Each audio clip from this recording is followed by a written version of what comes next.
Hello दोस्तों, स्वागत है आपका अपने यूट्यूब चैनल एसएससी आकाश टीचिंग में। दोस्तों, आज की इस क्लास में मैं आपको यूपी जी के जीएस के 10 महत्वपूर्ण प्रश्न करवाऊंगा दोस्तों, की पॉइंट के साथ। जिस तरीका के क्वेश्चन अब यूपी ट्रिपल एससी की परीक्षाओं में पूछे गए हैं। तो दोस्तों, पैट, जूनियर असिस्टेंट और अदर एग्जाम के लिए वीडियो अंत तक जरूर देखें। चलिए दोस्तों,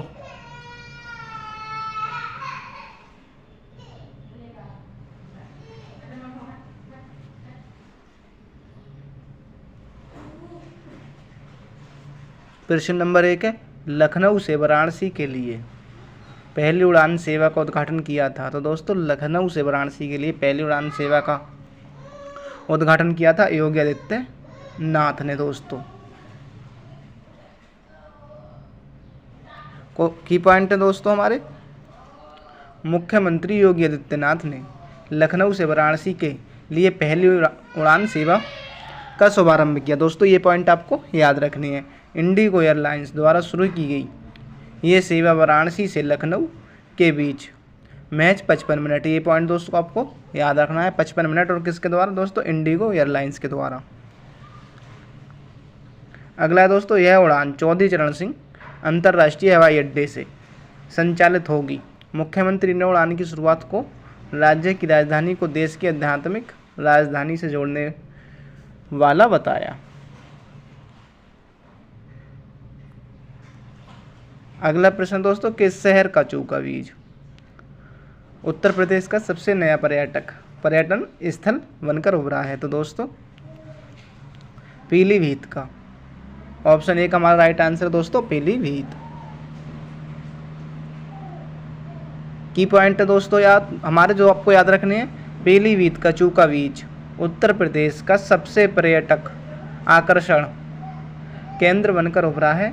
इस वर्ष अब तक 23,625 भारतीयों और 54 विदेशियों, ये दोस्तों आपको पॉइंट याद रखने हैं, 23,625 भारतीयों और 54 विदेशियों समेत 23,679 पर्यटक चूका बीच आ चुके हैं। राज्य का पर्यटन विभाग अपने मौजूदा पर्यटन स्थलों के साथ ऐतिहासिक और अन्य विशिष्टताओं वाले नए केंद्र विकसित कर रहा है। इन स्थानों में पर्यटन को बढ़ावा देने के लिए आगंतुकों की सभी आवश्यकताओं को पूरा करने पर विशेष ध्यान दिया जा रहा है। अगला प्रश्न दोस्तों, भारत का पहला वैदिक थीम वाला पार्क उत्तर प्रदेश के किस शहर में खोला गया है? तो दोस्तों, नोएडा में।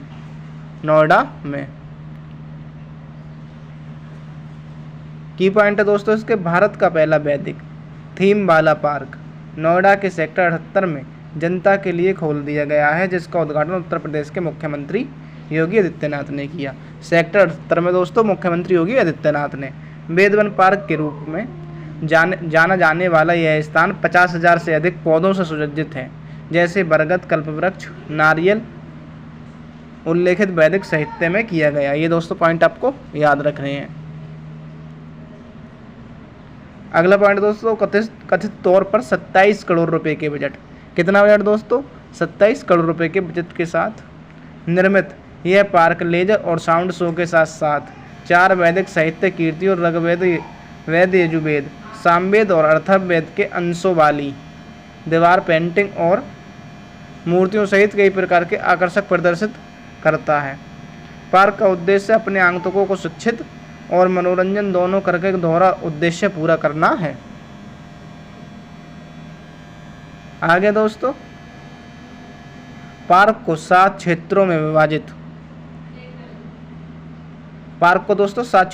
किया गया है, जिसमें से प्रत्येक का नाम प्रसिद्ध वैदिक ऋषियों के नाम पर रखा गया है। दोस्तों, कश्यप, अगस्त्य, विश्वामित्र, वशिष्ठ, अत्रि, गौतम और भारद्वाज। ये दोस्तों आपको 7 ऋषि के नाम याद रखने हैं। दोस्तों, पार्क के भीतर आगंतुक पवित्र ग्रंथों की जानकारी पूर्ण प्रदर्शनियों का पता लगा सकें और इन ऋषियों के जीवन और वेदों की शिक्षाओं के बारे में बताते हैं। इसके अलावा पार्क की दीवारों को वेदों के दृश्यों को चित्रित करने वाले उज्ज्वल चित्रणों से सजाया गया है।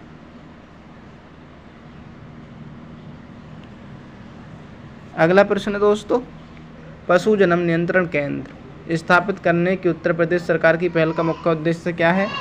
तो दोस्तों ऑप्शन बी हमारा राइट आंसर, बच्चों और जनता पर कुत्तों के हमलों को रोकने के लिए।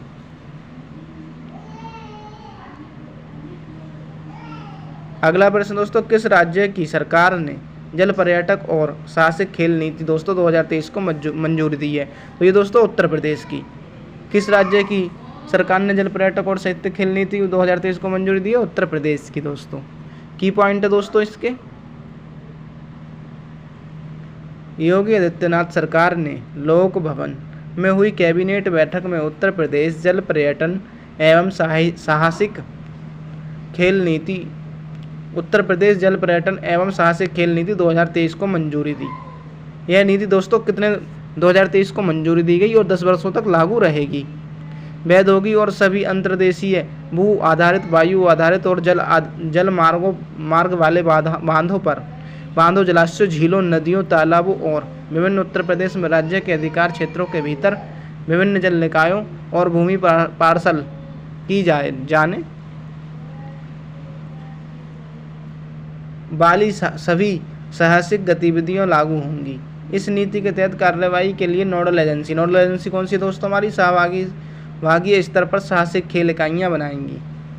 विज्ञप्ति में कहा गया है कि उत्तर प्रदेश राज्य पर्यटन विकास निगम पूर्व सैनिकों को एडवेंचर स्पोर्ट्स यूनिट में शामिल करने के लिए उत्तर प्रदेश पूर्व सैनिक कल्याण निगम के साथ समझौता ज्ञापन पर हस्ताक्षर करेगा।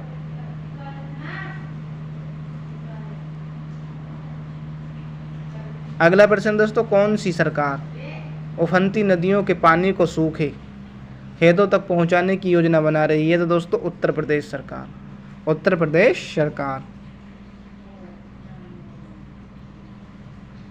की पॉइंट है दोस्तों इसके, मुख्यमंत्री योगी आदित्यनाथ ने अधिकारियों को उफनती नदियों के पानी को सुव्यवस्थित तरीके से किसानों के सूखे खेतों तक पहुंचाने के निर्देश दिए।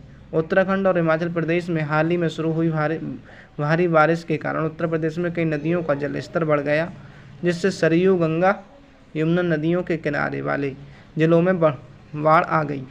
मुख्यमंत्री के सिंचाई विभाग को निर्देश दिया गया राज्य के सभी 71 जलाशयों में से गाद निकालकर बाढ़ के पानी को उसमें प्रभावित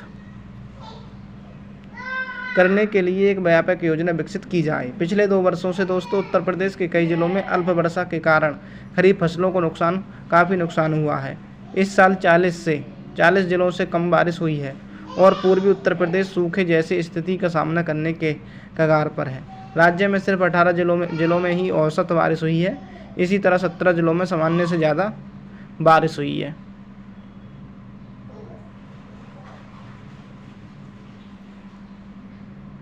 अगला प्रश्न दोस्तों, जून 2023 में कितने लोगों को गोपाल दास धीरज स्मृति सम्मान से सम्मानित किया गया? तो दोस्तों 5 लोगों को।